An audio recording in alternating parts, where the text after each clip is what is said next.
Study టూర్లో భాగంగా తెలంగాణ రాష్ట్ర శాసనమండలి శాసనసభను ఒడిశా అసెంబ్లీ శాఖల సంబంధిత స్టాండింగ్ కమిటీ సందర్శించింది. ఈ బృందానికి తెలంగాణ శాసనమండలి చైర్మన్ గుత్తా సుఖేందర్ రెడ్డి స్వాగతం పలికి శాలువాలతో సన్మానించారు.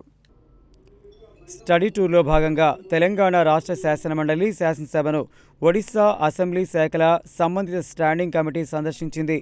కమిటీ చైర్మన్ సుధీర్ రంజన్ పతజోషి నేతృత్వంలో విచ్చేసిన సభ్యులకు శాసనమండలి సమావేశ మందిరంలో తెలంగాణ శాసనమండలి చైర్మన్ గుత్తా సుఖేందర్ రెడ్డి, తెలంగాణ రాష్ట్ర శాసనసభాపతి గడ్డం ప్రసాద్ కుమార్, శాసనమండలి deputy chairman Banda Prakash, council secretary doctor V Narasimhacharyulu, assembly secretary Rendla Tirupathi, legislative అధికారులు పుష్పగుచ్చంతో స్వాగతం పలికి శాలువాతో సన్మానించి మెమోంటోలు బహకరించారు.